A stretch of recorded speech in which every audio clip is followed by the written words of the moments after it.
Bonjour et bienvenue dans votre émission Les Intemporels sur RTV. Dans Beauté Plurielle, je vais vous proposer quelques soins de beauté grâce au bicarbonate de soude. Instant bien-être, Anifa Joachim, fondatrice d'Ames Consulting, nous parlera de leadership personnel.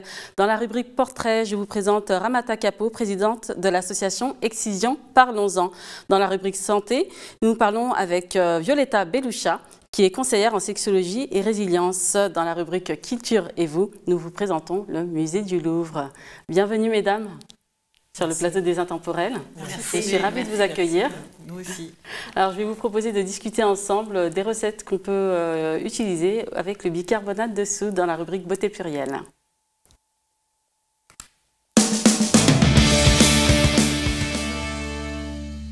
Vous connaissez le bicarbonate de soude ? Tout à fait. Oui. Oui, on l'utilise souvent pour faire le ménage, pour la cuisine aussi, hein, pour faire lever les gâteaux. Oui. Il y a certains pays qui n'ont pas de levure chimique, donc ils utilisent le bicarbonate de soude. Voilà, donc vous le voyez ici comme ceci. Voilà, c'est une petite poudre toute blanche. Et cette poudre blanche qu'on utilise pour le ménage ou pour faire la cuisine, on peut l'utiliser aussi pour ses soins de beauté. Est-ce que vous le savez? Est-ce que vous avez déjà utilisé? Alors moi, pour ma part, j'ai utilisé le bicarbonate de soude, mais surtout pour le blanchiment des dents. Parce qu'il paraît que c'est très bien pour le blanchiment des dents, donc un petit coup de brosse à dents le matin. C'est ça, c'est très efficace. Également pour détartrer. Alors je vais vous proposer une petite recette, toute simple. Voilà. Ici, j'ai mis une petite cuillère à café de bicarbonate de soude. Et je vais y ajouter une petite cuillère à café d'eau. Je mélange et là, ça vous fait une petite pâte et un produit de beauté exceptionnel. Alors, je vais vous dire ce qu'on peut faire avec. On peut faire un masque. On peut faire un masque de beauté. Ah. Oui, un masque de beauté. Donc, la recette, elle est là, toute simple. Une cuillère à café de bicarbonate de soude, une cuillère à café d'eau. Et vous faites une pâte que vous posez sur la peau. Tout autour de la peau, sur les zones à problème. Évitez le contour de la bouche et des yeux, toujours avec les masques. Et ensuite, vous laissez poser 3 minutes. Au bout de 3 minutes, si vous voulez, si vous avez la peau un peu grasse, avec des cellules mortes, vous pouvez effectuer un petit massage circulaire de la peau. Ça va permettre d'activer la circulation sanguine, vous donner un teint plus frais. Et également, ça va permettre de gommer toutes les peaux mortes. Et là, vous allez avoir un teint magnifique, sublimé. Petite astuce. Là. Voilà, petite astuce importante. Le bicarbonate va vous permettre de rééquilibrer le pH de la peau et va réduire aussi la production de sébum. D'accord. Si vous avez la peau sèche, au lieu d'utiliser de l'eau, vous utilisez juste une cuillère de bicarbonate, la même chose, et une petite cuillère à café d'huile végétale. D'accord. Si vous avez vraiment la peau très très sèche, vous pouvez prendre par exemple une petite cuillère à café d'huile de coco et la mélanger avec le bicarbonate et là vous allez avoir une peau sublime. Si vous avez la peau mature avec des petites taches qu'on peut avoir quand on prend de l'âge aussi, vous pouvez mélanger du jus de citron à la place de la cuillère d'eau à la place et ça va vous permettre aussi d'éliminer les taches et de réduire les petites ridules qu'on peut avoir. Et c'est à faire combien de fois par semaine? C'est à faire une fois par semaine. Donc il ne faut pas en abuser. Parce qu'on se connaît, des fois on va se dire ah, c'est super, je vais le faire tous les jours. Non, non, non, il faut pas en abuser parce que c'est quand même assez c'est doux pour la peau, mais en même temps si vous le faites tous les jours, ça peut avoir un autre effet. Ça peut provoquer de l'acné, ça peut dérégler, au lieu de rééquilibrer, ça peut dérégler le sébum. Donc voilà, donc à utiliser avec parcimonie une fois par semaine, c'est très bien. Merci pour l'astuce. Moi, je ne la connaissais pas, mais du coup, je vais l'utiliser. Ouais, c'est vraiment très très bien. Et puis c'est doux, c'est des petites particules, donc ça fait vraiment un gommage très très doux et la peau est vraiment sublimée. Si vous avez des problèmes d'acné aussi, ça va aider à réduire le sébum, donc forcément moins de boutons. Si vous avez une petite poussée de boutons, une allergie ou autre, vous pouvez aussi l'utiliser et ça va être vraiment magnifique. Alors, beaucoup de bienfaits. Voilà, c'est bien bienfaits. Donc, effectivement aussi pour le blanchiment des dents. Ah oui, ça. C'est un secret incontournable. Je crois que c'est le secret de beauté qu'on connaît le plus. Voilà, c'est pour le blanchiment des dents. Ça va permettre aussi de détartrer. Donc sachez qu'il faut aller normalement chez le dentiste pour faire un détartrage une fois par an. Voilà, une fois par an minimum. On recommande plutôt 6 mois, même parfois 3 mois. Mais vous pouvez retarder ces rendez-vous chez le dentiste en utilisant du bicarbonate de soude pour le détartrage. Et donc, ça va permettre de lutter contre les caries. Ce n'est pas à faire tous les jours non plus. Non. Voilà. Il ne faut pas le remplacer par son voilà. dentifrice. C'est ça, oui, parce que ça peut abîmer aussi l'émail des dents à utiliser tous les jours ou bien les gencives. Donc, on en met un petit peu sur son dentifrice, une fois par semaine, par exemple, ou 2 fois. Ou juste après avoir consommé une boisson qui peut être tachante, comme le thé ou le café. Et sinon, on peut former cette petite pâte. Hein. Vous voyez, vous faites une pâte et vous pouvez l'utiliser pour tout. Oui. Voilà, et donc vous pouvez utiliser cette petite pâte sur le dentifrice avec un peu de citron pour renforcer l'effet blanchiment. Et là, vous aurez un sourire magnifique. Est-ce que vous savez qu'on peut aussi l'utiliser sur les pieds? Les pieds, non. Les aisselles, oui. Oui, les aisselles, effectivement. Ouais, comme déo. Voilà, comme déodorant naturel. Moi, je connaissais le citron comme déodorant naturel. Donc, sur les pieds, donc une cuillère à soupe pour 1 litre d'eau. D'accord. Vous mélangez le tout, 1 litre d'eau tiède de préférence, c'est plus agréable. Vous plongez les pieds dedans et vous allez voir que juste après, vous allez avoir les pieds tout doux. Les callosités vont être ramollies, donc vous pourrez plus facilement les enlever et gommer les pieds. Voilà. Donc c'est un bon moyen de préparer les pieds pour l'été parce que ça va arriver très très vite. Merci pour l'astuce. Avec plaisir. Et on a aussi une dernière astuce, donc les aisselles. Voilà, ça permet d'éliminer les odeurs. Donc si vous êtes allergique aux déodorants qu'on peut trouver dans les commerces, si un jour vous vous rendez compte que le matin en vous levant, il n'y a plus de déodorant à la maison. Et qu'il y a une boîte de bicarbonate de soude. Voilà, il y a le bicarbonate de soude qu'on doit toujours avoir chez soi. Et donc vous pouvez utiliser en mélangeant de l'eau. Pareil, vous l'appliquez au niveau des aisselles. Vous pouvez mélanger un petit peu de citron aussi pour parfumer. Donc ça va vraiment renforcer l'effet. Et pour fabriquer un déodorant naturel, vous pouvez utiliser une cuillère à café d'huile de coco.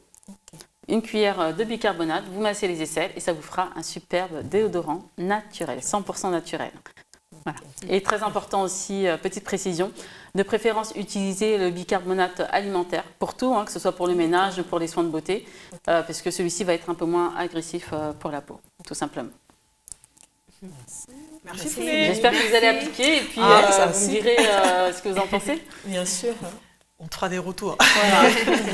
À présent, nous allons passer à la rubrique Instant Bien-être avec notre chère Anifat, qui va nous parler de leadership personnel.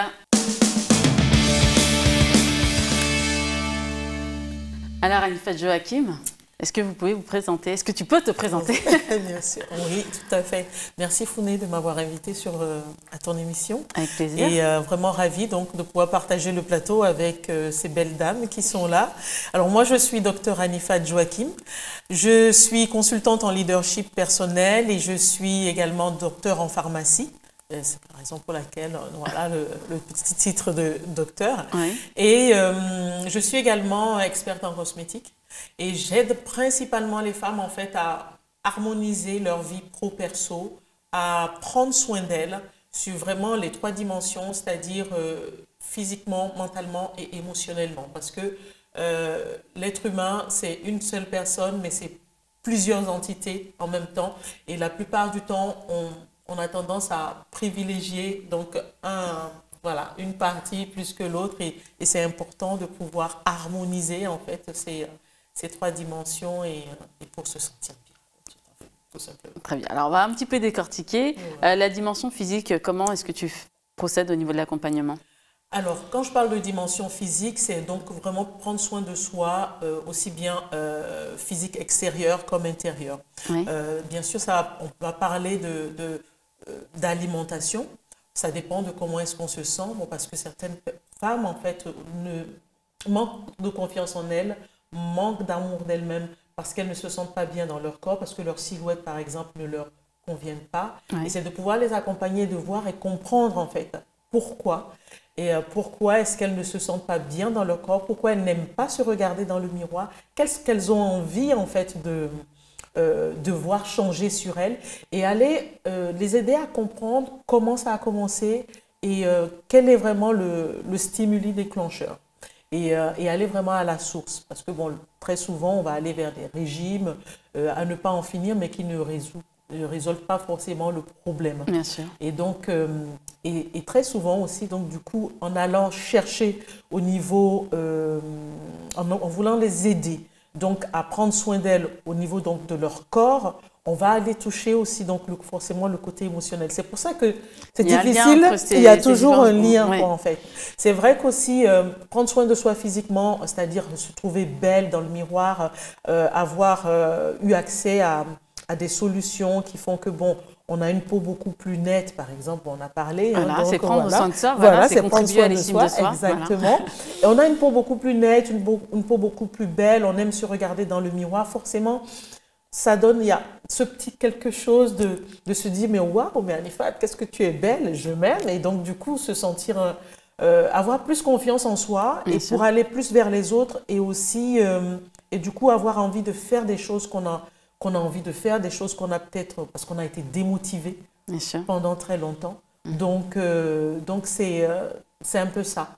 Donc, pouvoir prendre soin de soi physiquement, mais prendre aussi soin de soi, c'est prendre aussi soin de soi au niveau du temps pour soi. Bien sûr. Voilà, du temps pour soi, parce que la plupart des femmes s'occupent de tout le monde. Elles s'occupent de leurs enfants, elles s'occupent du mari, des conjoints, elles s'occupent de la maison, elles s'occupent de la famille. Mais la seule personne et la personne la plus importante dont elles doivent s'occuper en priorité, c'est elles-mêmes. Et elles ne le font pas. Alors que mieux elles se sentent, et plus elles peuvent aider les autres. Voilà, et mieux elles aident les autres. Donc c'est pour ça. L'idée est vraiment de pouvoir les accompagner à se prioriser pour mieux accompagner les autres, pour mieux s'occuper donc des autres. Très bien. Alors quand tu parles de leadership personnel, qu'est-ce que c'est ? Alors, pour moi, le leadership personnel, je définis cela comme le génie en soi. Pour moi, c'est la puissance personnelle. C'est parce que tout le monde est créé, tout le monde est né avec son unicité, avec quelque chose qui lui est particulier. Bien sûr. Et c'est de pouvoir aller découvrir cette belle part, en fait, qu'il y a en chacun d'entre nous. Et des fois, c'est soit l'éducation ou la manière, la vie qu'on a eue, le parcours qu'on a eu, a tendance en fait à enfouir en fait ce génie en soi. Et de pouvoir accompagner et aider ces femmes, parce qu'on démarre souvent, par exemple, comme on parlait tout à l'heure, prendre soin de soi physiquement, et on va finir par révéler toute la beauté, la puissance que la femme a en elle, parce que les femmes que j'accompagne, à un moment donné, même si je les accompagne au niveau émotionnel, à un moment donné, sans avoir forcément décidé de travailler sur ce pan-là, elles se découvrent vraiment le désir de montrer qui elles sont. Qui elles sont et d'entreprendre, de faire des choses, et c'est juste magique. Et moi, c'est ce que j'adore. Donc tu y vas pas à pas, justement, ça commence par les soins de soi et puis petit à petit. Et puis petit à petit, je découvre vraiment quelque chose de magnifique, de belles personnes et qui ont de ces créativités, de ces potentiels. Et moi, c'est la raison pour laquelle je fais ce que je fais, parce que j'adore voir toute la créativité que quelqu'un peut avoir en lui. Très bien, oui, tu as l'air très très passionnée. Ça, c'est bien d'être aussi passionnée et puis de pouvoir accompagner les femmes justement avec autant de dynamisme. Est-ce que ça vous parle? Moi, merci en tout cas, Anifa, pour ce beau métier que tu fais, c'est d'accompagner les femmes à se révéler. Comme on avait échangé un peu tout à l'heure, moi je trouve que c'est important effectivement de prendre soin de soi, et j'ai noté aussi que depuis, on va dire, l'effet Covid, de plus en plus, il est essentiel de prendre soin de soi pour pouvoir prendre soin des autres. Et on est de plus en plus centré sur soi-même, et c'est important d'être accompagné. Parce que c'est vrai que quelquefois, c'est une démarche compliquée. Donc, c'est important d'être accompagné par des professionnels qui nous permettent d'avoir des outils pour avancer dans cette démarche. Mais en tout cas, pour moi, je suis contente. Merci. Et je trouve aussi une grande valeur dans cette démarche, parce qu'une femme, en général, l'épouse et aussi les mères, et si elle ne prend pas soin d'elle-même, elle ne donne pas non plus un bon exemple à ces jeunes filles. Et c'est difficile aussi de donner un bon exemple à ces jeunes garçons, de dire qu'il doit soutenir sa future épouse pour qu'elle prenne soin d'elle, de son corps, de sa beauté. Tout à fait. Et parce que ça fait partie du bonheur d'une famille d'être bien dans son corps. C'est ça. Merci Violetta. Vraiment, tu as tout résumé. C'est ça. Très important, effectivement. Et donc, ces femmes font appel à toi en tant que coach en développement personnel, parce qu'on parle beaucoup de cette tendance de coach en développement personnel. Quelle est ta particularité à toi? Alors moi, ma particularité à moi, je dirais que, bon, parce que je n'ai pas le titre de coach, Ouais. je n'ai pas le titre de coach, et c'est la raison pour laquelle souvent je ne dis pas coach, Oui. parce que bon, après on me demande peut-être quelle formation de coach j'ai eue et tout, mais je pense que moi, ce sont mes expériences. Bien sûr. Mon expérience, mes expériences personnelles, ma vie, mon parcours qui m'ont amené, parce qu'à un moment donné, j'ai tendu la main donc, à quelqu'un Oui. qui m'a aidé à m'en sortir alors que je vivais en fait une période de burn-out. Et sachez que bon, c'est possible de faire un burn-out même si on est une warrior, parce que bon, je me suis toujours Bien estimée sûr, comme nul une n'est warrior. infaillible. Voilà. Et de se dire, ben voilà, je peux tout sans personne, et puis et à tout moment, et en tout lieu. Mais c'est parce que j'ai donné la main à quelqu'un qui m'a aidé en fait à m'extirper donc j'ai envie de dire oui, de l'abîme dans lequel j'étais, et parce que j'ai vu les résultats que ça a donné, je me dis mais il faut que je fasse quelque chose, je dois aussi Aider d'autres femmes. aider les d'autres personnes voilà, qui peuvent se retrouver dans le même cas, et Dieu sait qu'il y en a. Ouais. Donc franchement, c'est la raison pour laquelle, donc si tu veux, pour répondre à ta question, mon unicité, C'est le vécu. C'est le vécu. Je transmets et j'enseigne ce que je vis. Et donc, je le travaille aussi tous les jours. Je travaille mon développement personnel tous les jours. Et ce n'est jamais fini, et je découvre toujours que, Bien sûr. en fait, parce qu'on est des êtres illimités, il faut le savoir, on n'a pas... Et tout ne se résume pas non plus aux compétences ni aux diplômes. Bien sûr. Parce qu'en plus, je rencontre souvent des femmes qui passent de diplôme en diplôme, pensant que de diplôme en diplôme, elles vont y arriver, mais elles ne trouvent pas la solution. Donc, ça veut dire que le problème est ailleurs. Donc, vraiment, c'est ça. Je m'appuie sur ce que je vis, et je travaille toujours mon développement personnel pour pouvoir apporter le meilleur. Très bien, donc très important, c'est de...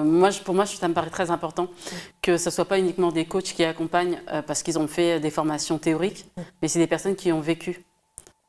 Parce que c'est plus facile de comprendre, une fois qu'on a vécu certaines situations, de pouvoir comprendre les autres, alors que si on ne les a jamais vécues, c'est un peu plus difficile dans certains domaines de pouvoir vraiment conseiller. Donc dans ces domaines-là de coaching personnel, essayer de se renseigner un peu sur le vécu des coachs en question pour savoir si ces personnes sont à même de pouvoir vous aider et de comprendre les différentes situations. Donc c'est important. Et surtout, beaucoup de femmes dans nos communautés, de manière générale, se sentent fortes, ont l'habitude de se dire bon, il ne faut pas pleurer, il faut montrer qu'on est forte toujours. Alors que c'est ces femmes parfois qui sont les plus fortes, qui sont les plus fragiles. Fragiles, exactement. Et qui parfois peuvent tomber en dépression et personne ne comprend. Pourtant, elle était si forte, elle ne montrait jamais, etc. Il ne faut pas cacher ses émotions. Tout à fait. Et si on veut les cacher à son entourage, il faut prendre son téléphone, rechercher des contacts pour pouvoir se confier et pouvoir être aidé et accompagné. Voilà, pour ne pas tomber justement dans le burn-out. C'est ça. Parce que nul n'est infaillible, bien sûr. Nul n'est infaillible, ouais. On peut tout avoir, mais voilà. Et on peut vivre un burn-out. Est-ce que tu as des astuces pour aider les femmes à avoir un peu plus confiance en elles lorsqu'elles sont à la maison Je sais que certaines utilisent des citations positives, des mindset, des mindset, de motivation. Voilà, c'est ça. Alors, une chose, un outil, les outils, il y en a, mais l'un des outils, c'est vrai que, comme tu le disais, oui, des phrases de motivation, et des phrases de motivation, et c'est de pouvoir donc créer ses propres phrases. Éventuellement, par exemple, quand... Si vous avez peur, c'est de dire j'ai confiance en moi, je peux y arriver, je sais y arriver, et c'est de pouvoir écrire donc le contraire de ce qui nous bloque, de ce qui nous freine. Donc, et c'est ce qui nous permet de construire ce qu'on appelle donc notre identité, parce que on a cette puissance en nous. Mais on vit dans une société, on vit dans un monde ou dans un entourage ou avec des cultures qui font qu'on qu'on pense ou qu'on croit ou qu'on a grandi en pensant qu'on ne peut pas certaines choses. Donc, alors qu'on est capable donc de faire, d'être et de faire et avoir tout ce qu'on veut. Donc, mais il faut bien sûr, et ça c'est une astuce comme tu le disais, et une autre astuce que j'ai envie de partager parce que il faut pas, on ne le fait pas seul, c'est de lire un livre de développement personnel. Même si c'est une phrase tous les jours, mais même si c'est un seul livre. Et donc, il y a un mentor, par exemple, qui dit il vaut mieux lire le même livre 100 fois que de lire 100 livres une seule fois. Parce que les livres de développement personnel regorgent de beaucoup d'enseignements. Et comme vous êtes un être illimité, au fur et à mesure que vous évoluez, je vais dire dans 1 mois, dans 2 mois, dans 1 an, vous n'êtes pas la même personne. Donc, quand vous revenez relire le même paragraphe que vous avez lu il y a 1 an, vous allez forcément retrouver encore des pépites que vous n'avez pas pu avoir 1 an auparavant. Donc, franchement, il faut lire donc, les livres de développement personnel et se l'appliquer. Voilà, très important, les lire et les appliquer. Mais de manière générale, quand on lit ce type de livre ou quand on fait les affirmations positives, donc c'est vraiment important d'écouter ces astuces, c'est que ça a un impact directement. Vous le verrez au fil du temps, c'est que ça a vraiment un impact. Oui, tout à fait. Ça a un impact sur vous-même, sans vous en rendre compte. Bien sûr. Et surtout, ce que j'ai envie de dire aussi, c'est quand vous commencez ce processus, faites juste attention à ce qui se passe aussi autour de vous. Parce qu'il y a des choses qui passent autour de vous. Et quand vous en prenez conscience, vous dites, mais qu'est-ce qui se passe? Être à l'écoute de son environnement. Voilà, de son environnement, de son entourage. Il y a de belles choses qui se passent autour. Merci Anifat. Où est-ce que nos téléspectatrices peuvent te retrouver? Alors, on peut me retrouver aussi bien sur Instagram que sur Facebook, que sur LinkedIn aussi. À @Dr Anifat Joachim.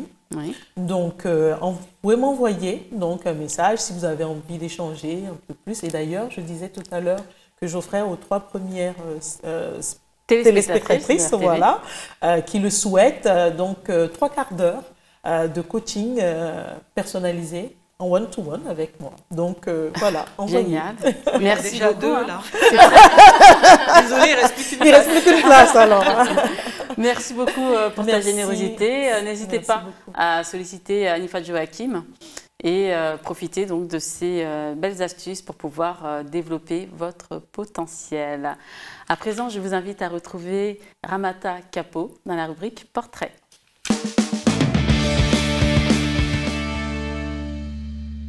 Merci Ramata Capot d'être venue sur le plateau des Intemporels.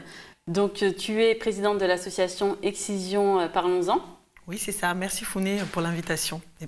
Avec grand plaisir, puisque prochainement, ce sera la journée internationale de tolérance zéro à l'égard des mutilations sexuelles féminines.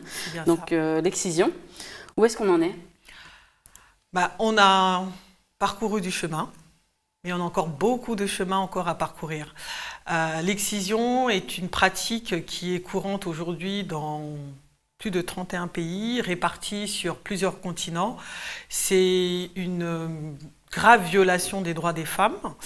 C'est une atteinte à leur intégrité psychologique, physique et sexuelle. Et ça concerne 200 millions de femmes aujourd'hui dans le monde.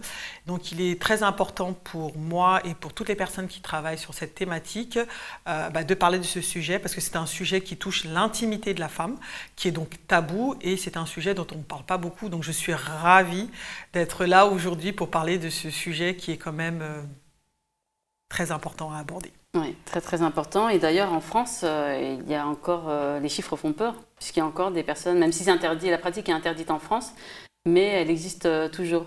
Oui, en effet. En France, aujourd'hui, la pratique, comme dans beaucoup de pays, est totalement interdite. Elle est condamnable.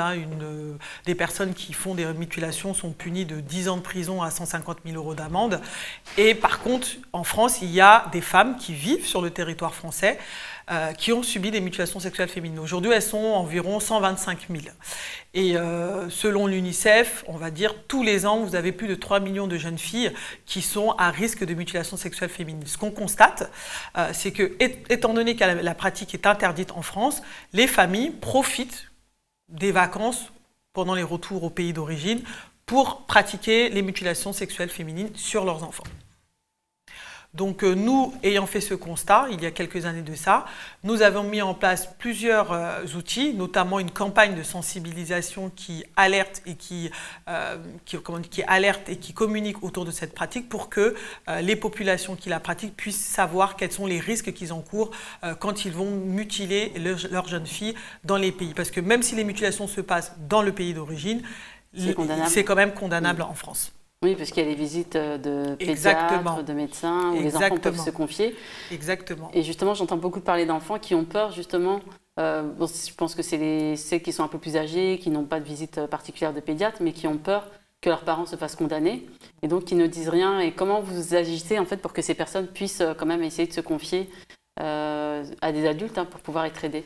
Bon, c'est vrai que la question des mutilations, c'est une question qui est très compliquée, parce que c'est une pratique qui est néfaste, mais en même temps, c'est aussi une pratique qui est faite, entre guillemets, je mets bien des guillemets, qui est quand même faite entre guillemets par amour, parce que les familles qui pratiquent l'excision le font, notamment dans les pays d'origine, parce que si la fille n'est pas mutilée, excisée, c'est une fille qui sera mise au banc de la société. Donc ça veut dire qu'elle ne sera pas mariée, elle ne pourra pas vivre dans la communauté, elle est mise au banc de la société. Mais ça, ce sont des croyances que les associations aujourd'hui aident à déconstruire.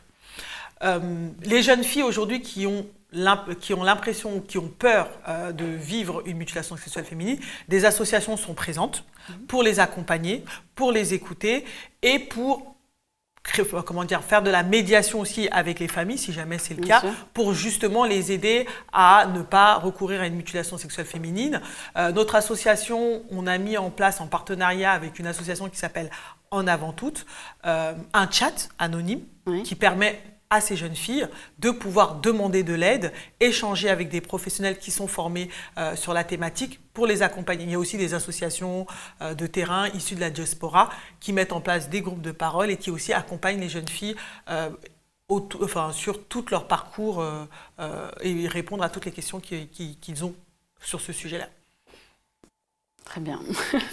Très bien, c'est un véritable fléau. Donc, c'est des actions que vous menez. Mais est-ce qu'il y en a d'autres? Est-ce que vous faites des événements pour sensibiliser? Alors, Excision, parlons-en, c'est une association qui a été créée depuis 2013, qui a pour vocation, comme je vous l'ai dit, de sensibiliser, de communiquer et aussi de former.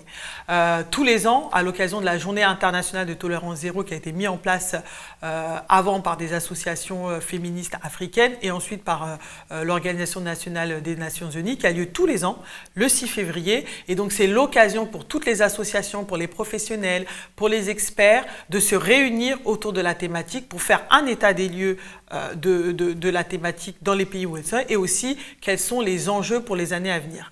L'ONU avait décrété qu'on arriverait à une tolérance zéro des mutilations sexuelles féminines d'ici 2030. Vu comment les choses s'annoncent, ça va être compliqué. Ça va être un peu plus long parce que là, on est sur une transformation culturelle, on est sur des traditions qui sont ancrées depuis la nuit des temps. Donc, on est vraiment sur un changement de culture, donc ça va être long, mais on ne désespère pas, on arrivera un jour à une tolérance zéro. Et avant d'y arriver, on met en place tout l'accompagnement qu'on peut mettre autour de ces familles, que ce soit l'accompagnement juridique, que ce soit l'accompagnement médical, que ce soit l'accompagnement au niveau de la sexualité aussi, parce que c'est un sujet quand même qui touche l'intimité de la femme. Donc c'est aussi important d'avoir des professionnels pour accompagner. C'est vraiment un accompagnement pluridisciplinaire. Et donc nous, notre rôle, c'est de mettre en musique tout cet accompagnement. Très bien. Est-ce que tu penses que tous les dispositifs sont suffisants en France en termes de communication, en termes d'accompagnement? Alors, la France, c'est un pays qui est assez précurseur dans la lutte contre les mutilations sexuelles féminines. Il y a beaucoup de lois, il y a une loi qui la condamne. En 2019, il y a eu un plan contre les mutilations sexuelles féminines. Il y a plein de choses qui sont faites, mais il y a encore énormément de choses parce que, par exemple, on ne parle pas beaucoup des mutilations sexuelles féminines uniquement pendant des journées dédiées comme la journée de tolérance zéro. Et je pense aussi qu'il y a un énorme enjeu au niveau de la formation des professionnels. Parce que dans mon cas, je vous donne mon exemple. Moi, j'ai appris mon excision. J'ai été mutilée en étant petite dans le pays d'origine de mes parents. J'ai appris ma mutilation dans un cabinet de gynécologique. Et à ce moment-là, le gynécologue m'a juste donné l'information sans rentrer dans les détails. Donc, c'est-à-dire que on vous dit, vous êtes excisé, vous ne savez pas ce que c'est qu'une excision, vous rentrez chez vous avec cette information et rien d'autre. Donc, c'est important aussi que les professionnels de santé soient formés à cette thématique, mais surtout qu'ils soient formés à comment parler des mutilations sexuelles avec les victimes. Parce que souvent, ils se disent, c'est un sujet qui les concerne, on va laisser ça entre eux, donc nous on va éviter d'en parler, et donc du coup la jeune fille n'a pas l'information et elle cherche l'information comme elle peut, et quelquefois elle se retrouve un peu confrontée soit à des idées reçues, soit à des stigmatisations. Donc c'est important pour nous que l'accompagnement des professionnels soit aussi un enjeu majeur. Il y a beaucoup de choses qui sont faites, mais je trouve qu'on peut s'améliorer dans cette partie-là. Oui, surtout communiquer en dehors de la journée internationale. Bien sûr. Est-ce qu'il y a des actions qui sont menées dans les établissements scolaires aussi? Oui, en effet, notre association, on essaye parce qu'on va dire que le changement arrivera de la nouvelle génération. Nous faisons beaucoup de sensibilisation dans les établissements scolaires parce que c'est important, même si on dit que c'est un sujet tabou, mais c'est important de venir parler de ces sujets aux jeunes parce que ce sujet touche, comme je vous l'ai dit, l'intimité de la femme, et souvent les jeunes, ils ont complètement un déficit autour de cette autour de l'anatomie, que ce soit féminin surtout, ou bien qui ont beaucoup d'idées reçues autour de ça. Donc nous, quand on part faire les interventions dans les milieux scolaires, souvent on se retrouve un peu à refaire un peu de la rééducation autour de l'apprentissage autour de l'anatomie, etc. Donc on s'est doté par exemple d'outils comme des clitoris 3D, des appareils génitaux féminins en moulés en 3D pour justement expliquer aux jeunes qu'est-ce que l'appareil génital féminin et qu'est-ce que les mutilations sexuelles féminines. Et ensuite, on leur propose de nous rejoindre dans notre association en tant qu'ambassadeurs pour qu'eux aussi soient acteurs de la sensibilisation et de la condamnation de cet acte. Très bien. Et donc, il y a un événement organisé ce week-end? Oui. Le week-end du 5 février, c'est ça? C'est ça. Donc le 6 février est un lundi. Oui. Nous organisons tous les ans. Donc cette année, on organise un événement le 4 février à la Cité Audacieuse dans le 6e arrondissement. Donc ce moment, ce sera un moment vraiment de partage. Toute la journée, vous aurez des conférences avec des médecins qui vont venir vous parler de la réparation chirurgicale et des évolutions qui ont été apportées à cette opération qui existe depuis un certain temps. Nous allons aussi avoir la présence de juristes parce que qui parle de mutilation sexuelle féminine, vous avez beaucoup de communautés qui quittent leur pays d'origine pour venir se protéger en France. Donc il y a tout un appareil juridique autour de ça qui est le droit d'asile.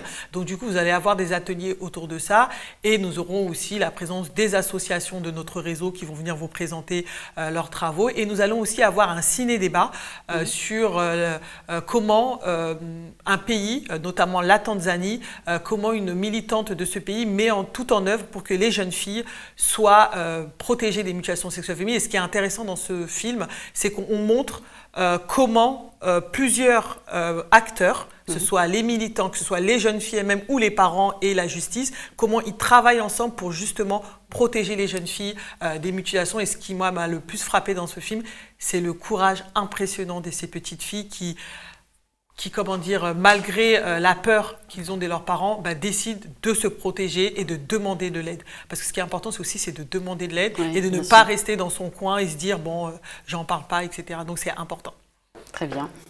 Merci beaucoup. Est-ce qu'on peut retrouver les coordonnées de l'association? Oui, alors Excision, parlons-en, étant donné que c'est un sujet qui est hyper tabou, nous on est présents sur tous les réseaux sociaux. Nous avons également un site internet de référence où vous pouvez avoir toutes les informations, où on retrouve plus précisément les mutilations sexuelles féminines, comment c'est pratiqué, par qui c'est pratiqué, vous avez les chiffres, les données. Nous sommes aussi présents sur les réseaux sociaux pour pouvoir déconstruire toutes les idées reçues que vous avez autour de ça. Donc vous avez Instagram, Twitter, Facebook et aussi sur TikTok. Oui. Et donc nous on recrute, parce que c'est du travail bénévolat. Comme a dit tout à l'heure Hanifa, la femme elle a plusieurs casquettes. Pour le coup, moi je suis mère, je travaille et je suis aussi la présidente de l'association. Donc c'est bien de s'engager aussi. Oui, c'est important. Donc on recrute. Donc n'hésitez pas à nous envoyer un mail, à nous envoyer un message sur nos réseaux sociaux, on recrute des jeunes pour qu'ils deviennent des ambassadeurs pour nous accompagner dans le combat qu'on mène au quotidien. Très bien. Nous allons enchaîner avec la rubrique santé avec Violetta Beloucha, conseillère en sexologie et résilience.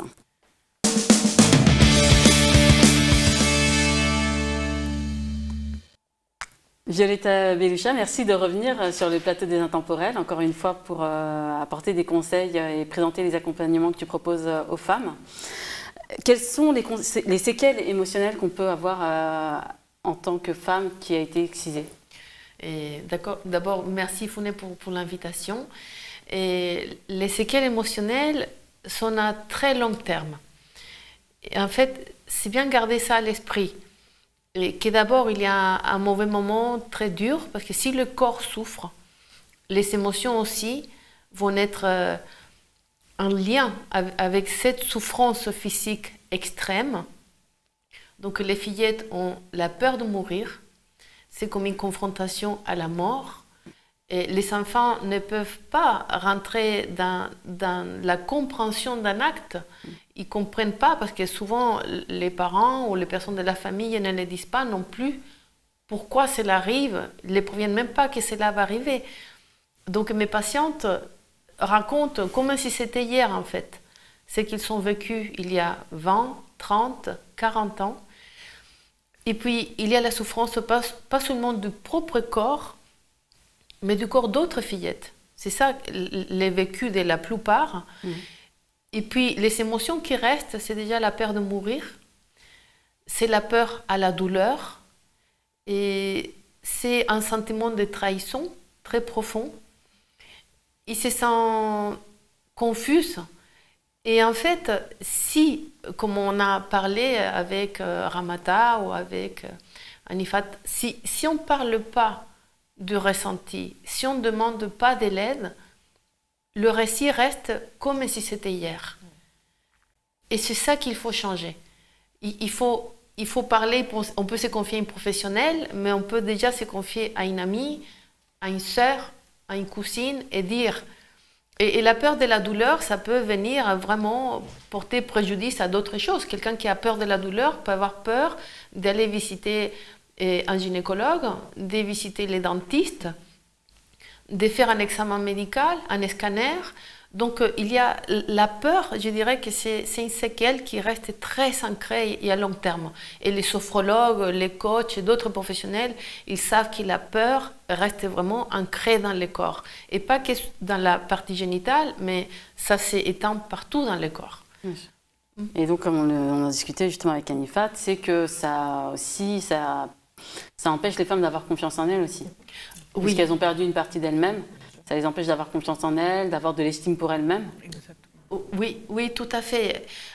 Déjà sentir qu'une partie de son corps est tabou, ils ne le connaissent pas. Et c'est très compliqué. Et puis être une jeune femme ou une jeune fille qui comprend d'un jour à l'autre que son corps n'est pas tout à fait comme celle d'autres jeunes femmes ou d'autres femmes qui ne sont pas excisées. Et ça porte atteinte en fait à l'image de soi-même. Et au moment de la maternité, il faut le dire, ça génère aussi des complications.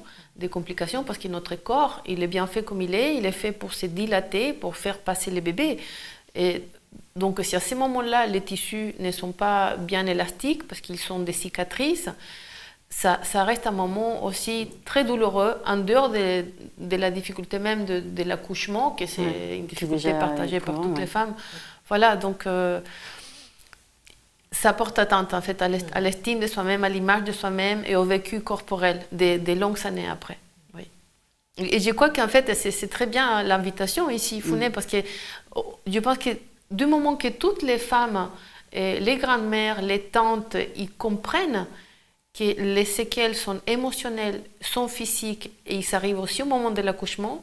Et une fois qu'ils vont comprendre que les séquelles sont toutes négatives, ils vont comprendre que la tradition, en fait, il faut la changer. Bien sûr.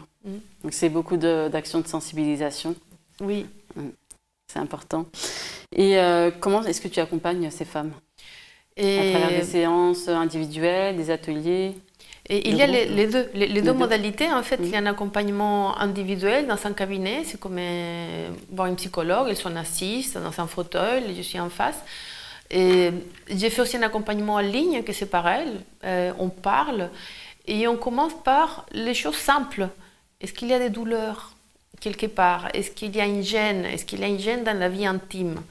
Et il y a des femmes, pour la plupart, sont mariées et dont les relations avec le mari devraient être un moment d'entente, de plaisir partagé, parce que c'est un moment qu'on peut le considérer comme sacré, hein, c'est ce lien intime unique.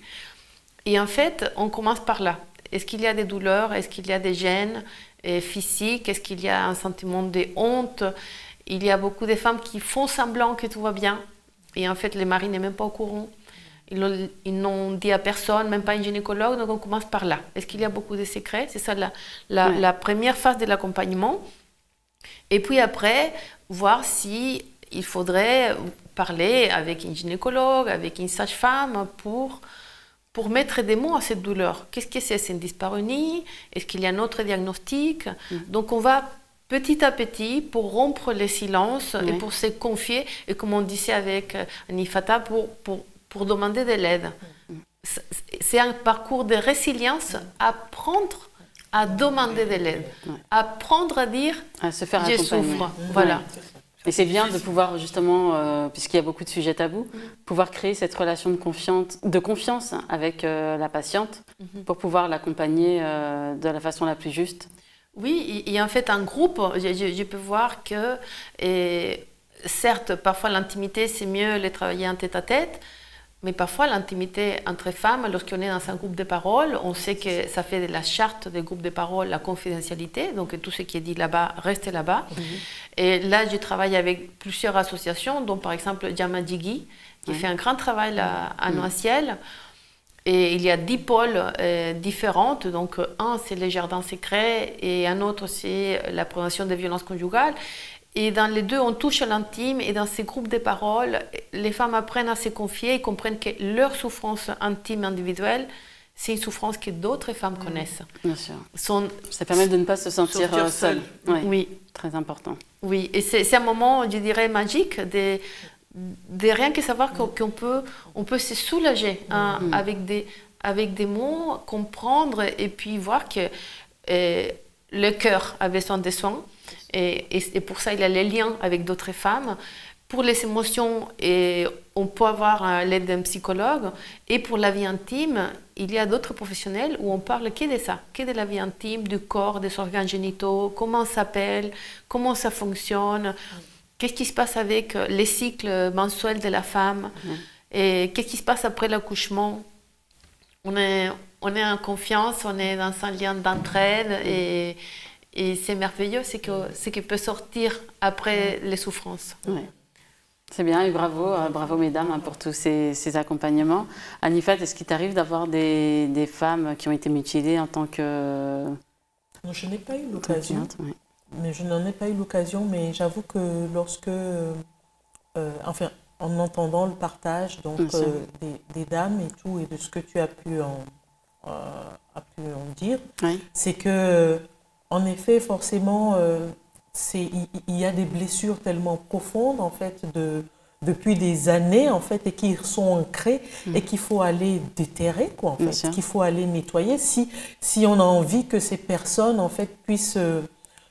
révéler toute leur beauté, voilà, toute leur potentialité, ça commence par là, en fait. Bien sûr. Parce que ce sont des histoires qui ont, pour moi, quelque part, c'est comme si on enterrait la personne. Quand je dis enterrer, je m'entends. Hein, je veux dire que par rapport à tout ce qu'elle peut dégager, en fait, à tout ce qu'elle est, à son identité, en fait, à tout ce qu'elle peut faire. C'est comme si dès ce moment-là, on a cassé quelque chose, mais qu'il faut aller reconstruire. Donc, il faut déconstruire pour reconstruire. Vous avez parlé de croyances, c'est vrai, il faut pouvoir casser ces croyances qui sont des croyances limitantes et se reprogrammer. Voilà, avec, justement avec l'aide d'affirmations positives, avec les accompagnements que vous proposez, en rencontrant des professionnels, en se rendant aux événements que vous organisez aussi, sensibilisation, pour pouvoir connaître, échanger. Ce qui est important, moi, si je peux rebondir, c'est qu'effectivement, la première étape de toute reconstruction, c'est de prendre conscience qu'on a besoin d'être aidé et avoir la capacité de demander de l'aide. À partir du moment où on est dans cette démarche-là, je pense qu'on a déjà fait un grand pas pour la guérison. Et comme a dit Violetta, souvent dans les cas des mutilations sexuelles féminines, certaines ont lieu dès le plus jeune âge. Donc du coup, on ne se souvient pas consciemment, mais ce que Violetta nous dit souvent, c'est que nous, on ne s'en souvient pas, mais le corps n'oublie jamais. Donc c'est un traumatisme qui est marqué dans notre chair. Donc c'est important de mettre des mots sur ces mots-là. Et on a besoin de professionnels de santé, associatifs, pour nous accompagner. Et surtout, il ne faut pas hésiter de demander de l'aide et surtout de briser le tabou et d'en parler. Et je voudrais rebondir, par exemple, grâce aux associations comme Yamajigi, comme Excision Parlons-en, je peux donner des ateliers dans lesquels on parle d'anatomie féminine. Et on voit les organes, et on voit comment c'est à l'intérieur, comment c'est à l'extérieur, et on comprend comment ça marche, en fait, le corps d'une femme, que ce soit dans la vie intime avec son partenaire ou que ce soit lors de l'accouchement. Et c'est merveilleux de comprendre. Parce qu'on sort de l'idée qu'il y a un inconnu. En 2023, ce n'est pas que des sons inconnus, ce sont des parties du corps qui ont un nom, ils sont en fonction, ils ont un intérêt. Et c'est un moment, je dis, magnifique, pouvoir dessiner, pouvoir qu'est-ce qu'ils ont dessiné des illustrateurs médicaux, il y a des livres. Et tout ça, c'est vivant. Parce qu'on se rend compte qu'une femme qui connaît son corps, c'est une femme qui va être en meilleure santé. Et ça, toutes les femmes sont unies. Qu'elles soient excissées ou pas excissées, nous avons les mêmes points en commun. Toutes les femmes du monde, si nous connaissons notre corps, notre santé ira meilleure. Merci pour ces mots. Où est-ce qu'on peut te retrouver, prendre rendez-vous avec toi? Et sur un site internet, et c'est plus facile sur Instagram, vous allez voir Vibel, @VIBELH, de Violetta Beloucha, ou Violetta Beloucha, vous tapez sur Instagram, il y a 3 comptes, un personnel où je mets plus de planches d'anatomie, et un autre où il y a la consultation en français, et une autre en espagnol. Je suis bilingue, je suis née au Chili, et voilà. Merci, merci beaucoup. Après ces sujets graves, on va parler d'une femme, une femme qui a été peinte, la Joconde, et exposée au musée du Louvre. Donc je vous propose une petite visite du musée du Louvre en images. Regardons.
Eh oui, prendre soin de soi, c'est aussi prendre du temps pour aller au musée, se cultiver, penser à d'autres choses, voir ce qui a été fait.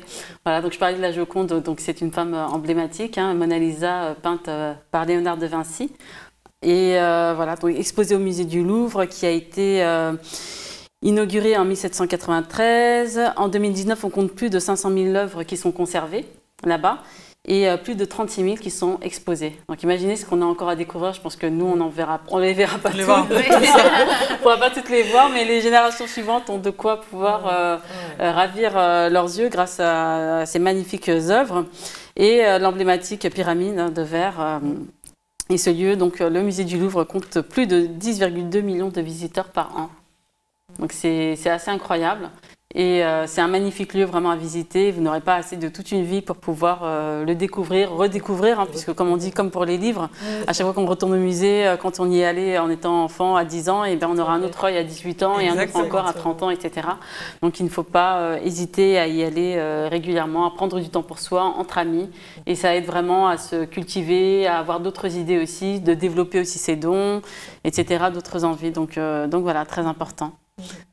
Merci à toutes mesdames d'être venues sur le plateau des Intemporels. Ce fut un véritable plaisir de vous accueillir.